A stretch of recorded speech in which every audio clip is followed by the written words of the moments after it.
हमारे सहयोगी अमित सिंह हमारे साथ लाइव मौजूद है। अमित, ये बहुत बड़ा पर्दाफाश हुआ है। अब अर्श डल्ला बहुत बड़ी चुनौती बन गया है, क्योंकि लॉरेंस बिश्नोई की तरह वो भी अपना नाम कमाना चाहता है और इस गैंग पर पंजाब में वसूली का भी आरोप है। अमित पांडे हमारे साथ है। देखिए जसमीत, ये देखिए गौर करना जरूरी होगा कि किन परिस्थितियों में इसने ऑपरेट किया। पिछले 10 महीने में अर्श डल्ला और निज्जर के गठजोड़ ने जो खालिस्तानी आतंकियों की मदद से पंजाब में ये पूरा का पूरा फिरौती का रैकेट चलाया। और ये 10 महीने वही वक्त थे जब सिद्धू मूसेवाला की हत्या हो चुकी थी। जांच एजेंसियां लगातार आतंकी और खालिस्तानी गैंगस्टर्स के जो गठजोड़ है उन पर छापेमारी कर रही थी और उनके ऊपर शिकंजा कसा जा रहा था। बावजूद इसके 14 लोगों से फिरौती का ये मामला सामने आना, और ये तो सिर्फ एक शख्स ने बताया, न जाने कितने और लोगों से इन्होंने कोशिश की होगी।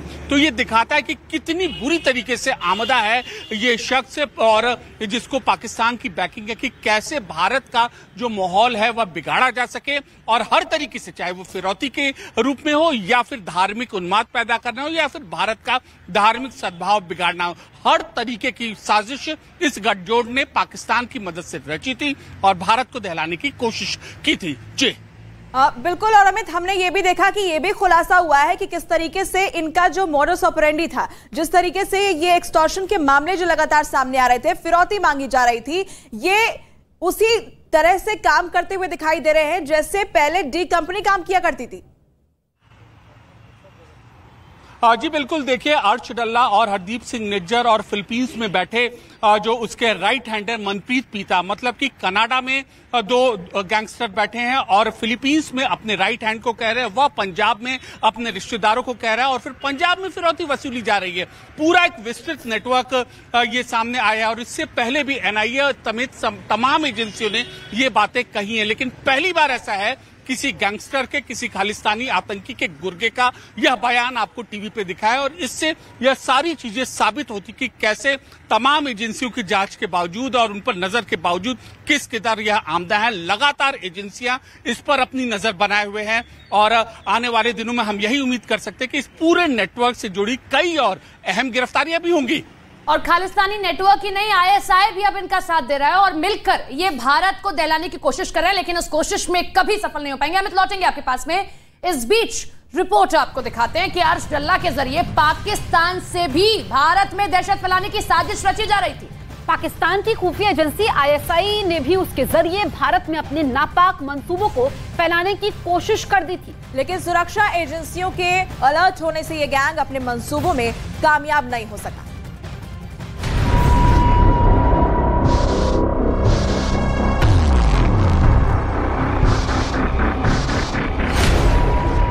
आतंकी अर्श डल्ला का आईएसआई कनेक्शन।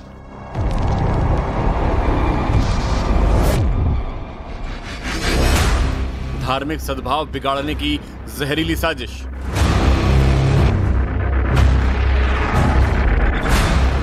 पूरे देश में फिरौती नेटवर्क फैलाने की साजिश।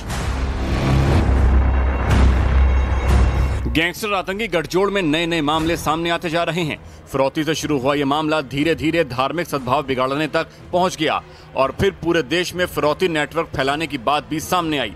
अब तक की जांच में सामने आया है कि अर्श डल्ला और उसका गैंग फिलहाल पंजाब में ही फिरौती नेटवर्क चला रहा है, लेकिन उसकी कोशिश पूरे देश में फिरौती नेटवर्क फैलाने की है और इसके लिए वो लगातार अपने नेटवर्क को बढ़ा रहा है, नौजवानों को अपने गैंग में शामिल कर रहा है और इसके लिए उसे दूसरे देशों से भी मदद मिल रही है।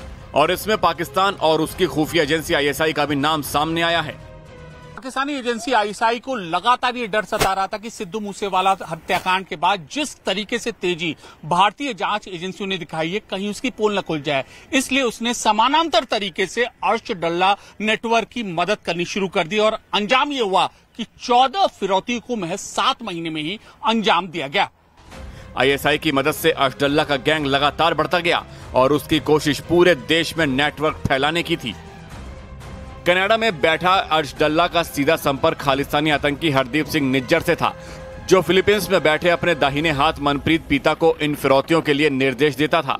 मनप्रीत पंजाब में डल्ला के रिश्तेदारों, अपने रिश्तेदारों, फिलीपींस में अपने दोस्तों से टारगेट को व्हाट्सएप कॉल करवाता था और फिर वसूली की ये पूरी प्रक्रिया शुरू होती।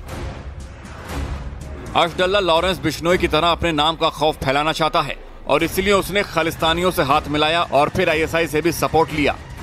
लॉरेंस बिश्नोई का डर है लोगों के दिमाग में, अगर उसके नाम से कोई फिरौती मांगता है। अभी रिसेंटली दिल्ली में भी एक केस हुआ है और इसी प्रकार से असदुल्ला ने भी ये सोचा कि मैं भी अपने नाम को इतना बड़ा चमकाऊं कि मैं जहां से भी पैसे मांगू वो मुझको मिल जाए। खुफिया एजेंसियों का यह भी मानना है कि अशडल्ला को आतंकी घोषित करने के बाद भी उसकी गतिविधियों में कोई कमी नहीं आई है। ये सुना गया है कि अशडल्ला ने करीब ये 7 महीने में 14 ऐसी वारदातें की हैं जिसमें बहुत ज्यादा पैसा उसने फिरौती कर लेके या एक्सटोर्शन करके कमाया है। तो वो एक प्रकार से ये दिखाता है कि किस प्रकार से उसका कोई कानून में कोई विश्वास नहीं है और उसको कोई डर भी नहीं है। गैंगस्टर आतंकी गठजोड़ मामले की जांच कर रही है। एजेंसियों का मानना है कि डल्ला नेटवर्क की कारगुजारी लॉरेंस गैंग के बराबर आने की थी, क्योंकि सारा ध्यान सिद्धू मूसेवाला हत्याकांड के बाद लॉरेंस गैंग पर केंद्रित हो गया था, जिसके बाद किसी न किसी तरीके से डल्ला उसके बराबर तक पहुंचना चाहता था। फिलहाल अशडल्ला के गुर्गे अमरीक ने जो राज उगले हैं उस पर जांच जारी है और उसके गुर्गे पर भी शिकंजा कसता जा रहा है। अमृतपाल अमरीक को डिपोर्ट किया जा रहा है। मनप्रीत पिता मनदीप दीपा पर भी शिकंजा कस चुका है और ये अशडल्ला के लिए बड़ा झटका माना जा रहा है। 2020-21 के दौरान जिस तेजी से लॉरेंस बिश्नोई का गैंग अपना पांव भारत में पसार रहा था, उसी तेजी से 2022 से 2023 के दौरान अशडल्ला ने अपने नेटवर्क को फैलाने की कोशिश की। अब पंजाब के अलावा देश के अलग अलग हिस्सों से अशडल्ला का नेटवर्क जांच एजेंसियां खंगाल रही हैं। फिलहाल पूरे देश में उसके गुर्गों की एजेंसियों को आशंका है कि अमरीक की तरह डल्ला के और भी गुर्गे होंगे जो भारत में फिरौती नेटवर्क को फैलाने की फिराक में होंगे।